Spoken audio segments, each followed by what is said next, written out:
Terus kita di sini pakai mazhab apa ini Ustaz? Di Aceh ini. Kalau madhab, Mazhab. kalau memang kebanyakan masyarakat di dunia ini banyak bermadhab dengan madhab Syafi'i. Ya. Di antara faktor yang menyebabkan madhab Syafi'i itu banyak tersebar karena banyak dari murid-murid Al-Imam Syafi'i yang menyebarkan madhab beliau. Ya.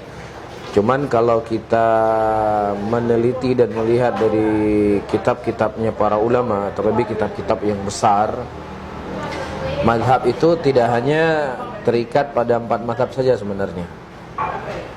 Ya, ada ulama-ulama yang mereka lebih kuat madhabnya dibandingkan imam madhab yang 4 tadi. Di antaranya madhab Laits bin Sa'ad. Nah, kalau kita sampaikan di masyarakat, pelong karena madhab lain lah kok. Iya kan? Padahal itu madhab yang ma'ruf di zaman itu.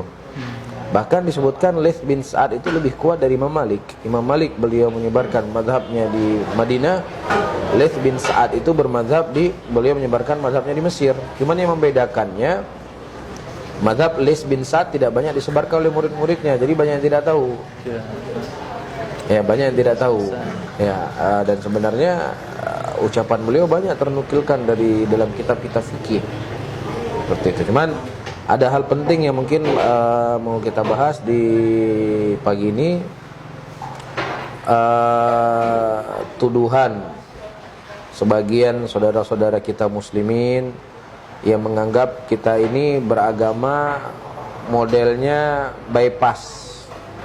Jadi dokter langsung ke Rasulullah, nggak perlu ulama, nggak perlu ini, nggak perlu ini. Maka ini adalah sebuah kekeliruan. Dalam sebuah syair, ya dikatakan, ya banal kiram ala tadnu fatu bisira. Wahai saudaraku yang mulia, marilah mendekat. Maka niscaya engkau akan tersingkap darimu hal-hal yang engkau tidak ketahui. Apa yang tersebar di tengah-tengah umat Islam. Tidaklah orang yang mendengar itu sama dengan orang yang melihat. Ya, pertama kita tidak anti dengan madhab. Ya. Bahkan kita mengetahui ulama-ulama kita mereka bermadhab. Ya, contoh misalnya Imam Bukhari. Dari semua madhab 4 itu mengaku Imam Bukhari madhabnya mereka. Syafi'iyah mengatakan Bukhari madhabnya Syafi'i. Imam Ahmad Hambali mengatakan Syafi'i madhabnya Hambali. Madhab Maliki mengatakan Syafi'i Bukhari madhabnya Maliki. Ya, dan Hanafi mengatakan Bukhari juga madhabnya Hanafi. Ya, ini menunjukkan inti yang ingin kita sampaikan. Mereka para ulama itu memiliki madhab, metode cara mereka menentukan masalah fikih di dalam agama. Ya, nah kalau seandainya para ulama saja mereka menjadikan ulama sebelumnya sebagai rujukan dalam memahami agama, tentunya kita lebih untuk menggantungkan memahami agama ini bagaimana cara ulama memahami agama. Kan seperti itu. Jadi kalau dikatakan apa sebenarnya madhab kita, kita bermadhab sebagaimana para ulama bermadhab. Ya, kita bermadhab sebagaimana ulama bermadhab. Apakah kita bermadhab Syafi'i, ataukah bermadhab Hambali, ataukah madhab yang lainnya? Tetapi metodenya sebagaimana para ulama bermadhab. Bagaimana metode para ulama bermadhab? Contoh, Al-Imam Nawawi adalah seorang ulama Syafi'iyah. Tidak ada yang mengingkari bahwasanya Nawawi inilah ulama Syafi'i. Ya, beliau memberikan pelajaran-pelajaran yang sangat berharga kepada kita di dalam kitab Syarah Sahih Muslim. Ya, kita bisa menyimpulkan pertama, seseorang silahkan dia bermadhab Syafi'i, tetapi dia tidak boleh menyesatkan siapa yang tidak bermadhab dengan madhab Syafi'i. Ini satu hal. Yang kedua, ya ketika di sana datang dalil yang lebih kuat dari Al-Quran dan Sunnatin Nabi SAW, ya, maka ucapan Nabi itu harus lebih diambil dibandingkan apa yang ada dalam madhabnya. Jadi metode Al-Imam Nawawi, ya dalam beberapa pembahasan Al-Imam Nawawi dalam Syarah Sahih Muslim, beliau sering mengatakan, dalam mazhab kami dalam masalah ini ada 3 pendapat. Pendapat pertama, pendapat kedua, pendapat yang ketiga. Tetapi terkadang tidak ada satupun dari pendapat Syafi'iyah yang diambil oleh Imam Nawawi. Beliau mengatakan yang benar dalam masalah ini adalah pendapat ini, karena ini sesuai dengan dalil begini, begini, dan begini. Begitu cara Imam Nawawi bermadzhab. Beliau tidak fanatik dengan apa yang ada dalam mazhab Syafi'iyah. Nah, ketika di sana datang dalil yang lebih kuat, beliau akan mengambil pendapat tersebut. Ya, dan ini pertama tidak bertentangan dengan Al-Quran dan Sunnah, dan juga tidak bertentangan dengan mazhab Syafi'i. Apa kata Imam Syafi'i? Ya, apabila hadis itu sahih, itulah mazhabku. Berarti Al-Imam Nawawi benar-benar bermadzhab Syafi'i. Tapi kalau seandainya seseorang mengambil semua pendapat Al-Imam Syafi'i, yang terkadang ada di antara pendapat tersebut, ya, menyelisih daripada dalil yang kuat, dia tetap mengambil pendapat Syafi'i, apakah dia mendengar nasihat Imam Syafi'i? Dia tidak mendengar nasihat Imam Syafi'i. Tapi kalau dia mendengar pendapat Imam Syafi'i, dia tinggalkan pendapat Imam Syafi'i rahimahullah, dia ambil hadis Rasulullah SAW. Kan begitu? Iya, ini yang menjadi metode para ulama di dalam bermadhab yang kita baca dari kitab-kitab mereka. Cuman terkadang yang menjadi permasalahan, ya, orang-orang yang hari ini bermadhab Syafi'iyah, terkadang mereka hanya membatasi dari beberapa referensi saja, ya, yang kemudian mereka jadikan itu sebagai standar sebuah kebenaran yang tidak ada kebenaran kecuali hanya itu saja.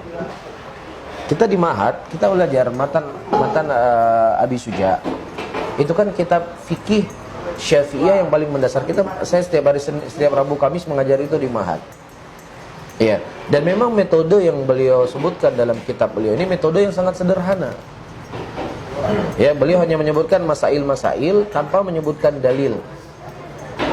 Ya, dalam mazhab Syafi'iyah untuk memudahkan orang-orang belajar dari kalangan pemula.